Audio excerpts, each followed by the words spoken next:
Ouais, ça fait toujours du bien. Frères humains qui après nous vivez, n'ayez les cœurs contre nous endurcis, car si pitié de nous pauvres avez, Dieu en aura plutôt de vous merci.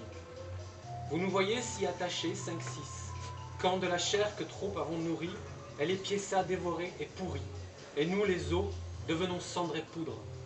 De notre mal personne ne s'en rit, mais priez Dieu que tous nous voient absolument.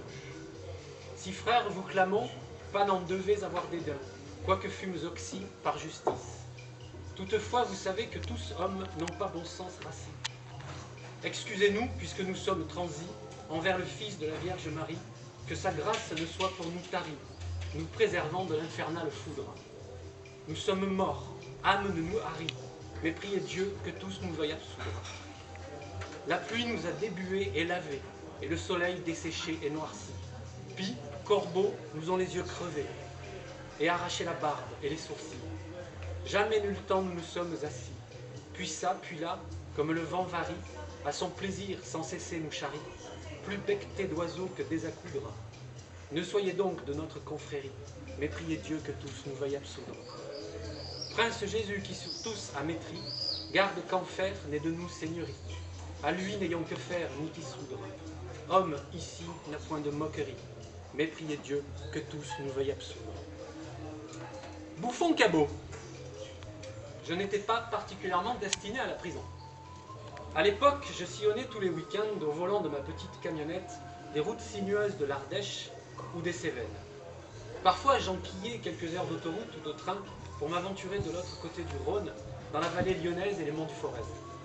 J'accostais à des terres lointaines, accueilli par un café brûlant ou un solide coup de pivoine local, dans les salles des fêtes éclairées au néon, les maisons du peuple surchauffées, où les chaises manquaient, des bergeries retapées en ciné-club, des bibliothèques de patelins si petits que leur nom sur la carte masquait leur position, des bastringues pénombreux où l'on devait gueuler plus fort que les piccolos pour se faire entendre sur la scène, des foyers ruraux, des apiculteurs, des caves à pinards, des baraques Algeco.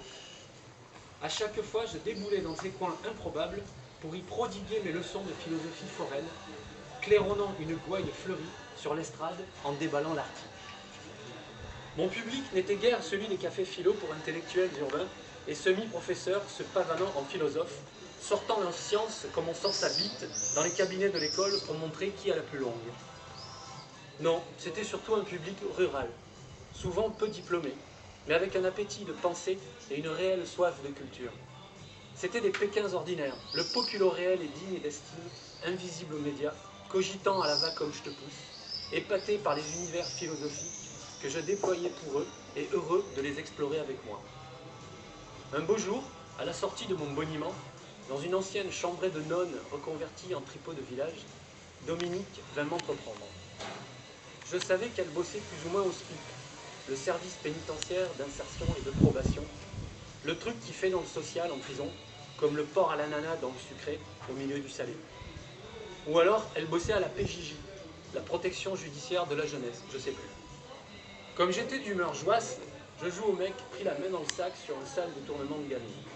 C'est des comme ça qu'elle fréquente, des fois, avec son turbin Dominique. Ok, je dis en levant les mains comme si je capitulais, ok, elle était mineure. Mais ma parole d'honneur, madame, à l'époque des faits, elle avait dépassé l'âge de la majorité sexuelle. Mon sens de l'humour qui donne dans le gros et dans le demi-gros ne lui va pas droit au cœur. Elle secoue la tête de dépit. Mais comme je suis bon garçon, pas rancunier, je commande 2 bières fraîches binouilles. Elle entame à peine la sienne, la repose et me regarde en coin. Ça t'intéresse, la prison? Merde, je manque m'étouffer dans la mousse. Eh Dominique, je déconne, je réponds affolé. C'était une vanne bidon.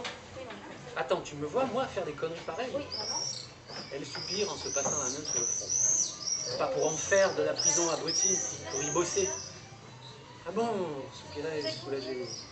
Mais qu'est-ce que je pourrais bien y faire, moi, en zonzon, que je dis bravache en ricanant à la cantonade? Des stages de clown? Elle continue sur sa lancée.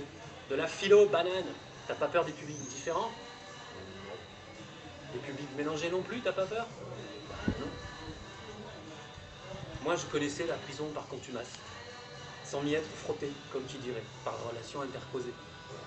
Je venais du quart-monde rural, de la Champagne pouilleuse, et la vie n'y est pas plus belle que dans les grands ensembles urbains.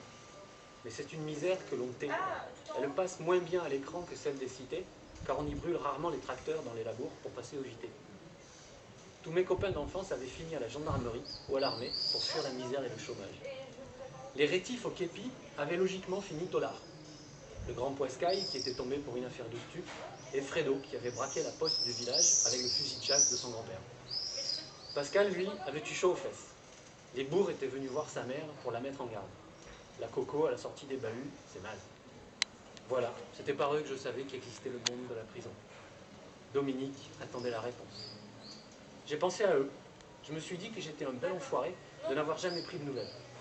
Elle prit de nouveau la parole. Je t'ai vu. T'es assez bouffon pour descendre en prison. Et t'es sûrement cabot pour pas te faire bouffer la gueule par les mecs. Bouffon et cabot? Dominique savait parler aux hommes. Alors, c'est oui ou merde? Oui que j'ai dit. Quelle merde. Voilà, donc c'est la zonzon, c'est pas de moi, c'est d'Alain Guyard qui aurait dû être là ce soir, mais il a deux filles qui font du théâtre, elles sont au périscope ce soir. Ah bah oui. Et il m'a dit, si j'y vais pas, elle me ramène des skinheads. Donc voilà, donc Alain Guyard à zonzon. Alain Guyard, il fait des Je soirées. fais des cafés philo chez Diogène Consultant qui est là, dont je suis un habitué depuis... Ah d'accord. Ma foi, ça va faire 7 ans. Ah. C'est autobiographique, il fait de la philo, en fait il était prof de philo ici à Super. Philippe Lamour. Ce mec. Et puis là, il en a eu marre de tout ça, il a saoulé l'administration.